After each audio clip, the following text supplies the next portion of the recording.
So dito, ano yung accusation ni Satan kay Job?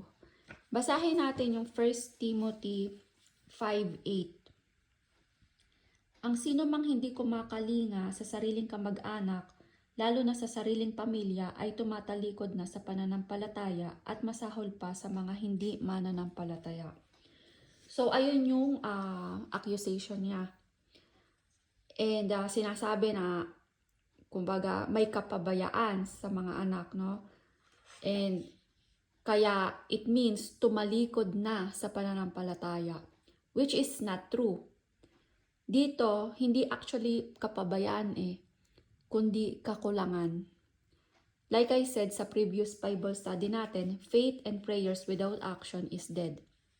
Kahit tayo nagpe-pray para sa salvation ng mga mahal natin sa buhay, pero kung wala tayong ginagawa for them para ma-save sila, hindi natin ine-evangelize, useless lang yung prayers, 'di ba?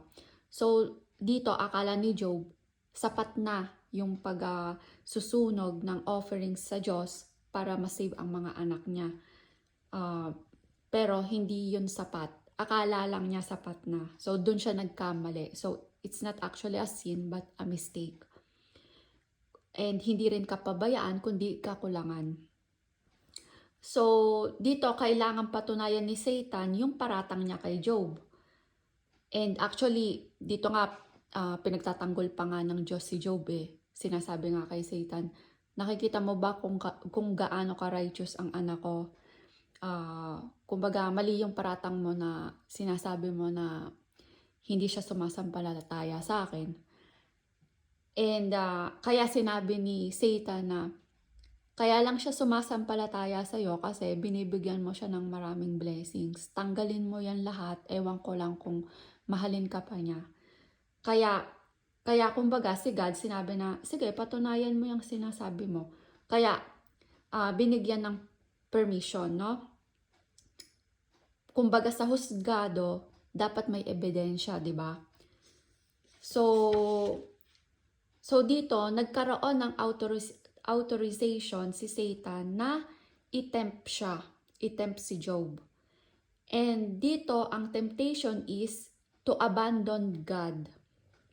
Kaya, ginawa ni Satan ang lahat para abandonin ni Job si God. But he failed. Kasi hindi sumuko si Job. Kumbaga dito, talo sa kaso si Satan. Kaya happy ending yung story ni Job, no? Kasi after noon, umaapaw na blessing ang ibinigay ng Diyos kay Job. And dito naman sa story ni David, same situation. Kumbaga, nagpunta si Satan kay God to accuse ang Israelites, including na yung si David.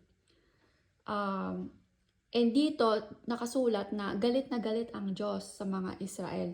Bakit? Kasi alam niya na totoo yung accusation ni Satan. Kumbaga, kaya bad trip siya. And dito, same procedure. Need patunayan ni Satan kung tama siya, na tama siya. And since na ang inaakusahan ni Satan is buong Israel, madami, di ba? So, dito, si David ang, kumbaga, ginamit para patunayan na tama siya. So, and God permitted. And dito, ang temptation is to disobey God. Kasi ayun yung accusation niya, disobedience to God. And take note na sa story ni Job, Job made a mistake sa story. Kay David naman, sa story ni David, he committed sin. So may pagkakaiba dito. Actually, kung babasahin natin ang 1 Chronicles 21 verse 3, nakasulat, pero sumagot si Joab, paramihin sana ng Panginoon ng 100 ulit ang inyong mga mamamayan, ngunit mahal na hari, bakit gusto nyong gawin ang bagay na ito? Hindi po ba mga sakop nyo naman sila? Bakit idadamay nyo sila sa gagawin nyong kasalanan? Pero nagpumilit si David. So dito, merong sin, alam niya yung ginagawa niya pero ginawa pa rin niya. So it's a sin. No, he committed a sin. So may paglabag at hindi siya sumunod sa utos ng Diyos, no? May paglabag siya sa Diyos. And kaya kumbaga David failed. 'Di ba? So ito yung kaibahan sa story. Kung nanalo si Job, talo si Satan sa kaso, dito panalo si Satan sa kaso. So kaya ang Diyos mismo ang nagparusa sa kanila. Kasi may God's law. So kung babasahin ulit natin yung Deuteronomy 28, 'di ba? Yung ang pagpapala sa mga sumusunod at sumpa sa mga hindi sumusunod. Ginawa lang ng Diyos yung sinabi niya kasi kumbaga, 'di ba? Lahat ng sinasabi ng Diyos, yung mga promise niya, tinutupad niya. And pati din yung mga sumpang sinabi niya, kailangan din niyang tuparin by force, no? And actually, kung babasahin natin ulit yung Deuteronomy 28, wait lang. Sa Deuteronomy 28, kasi nga, di ba, pinapili ng Diyos, abay pa nga ng Diyos pinapili pa, no? Alin sa tatlo. Pero dito sa sumpa, sa verse Deuteronomy 28, makikita natin dito yung mga sumpa. Isa dito yung sa verse 27 is yung ito na nga yung salot.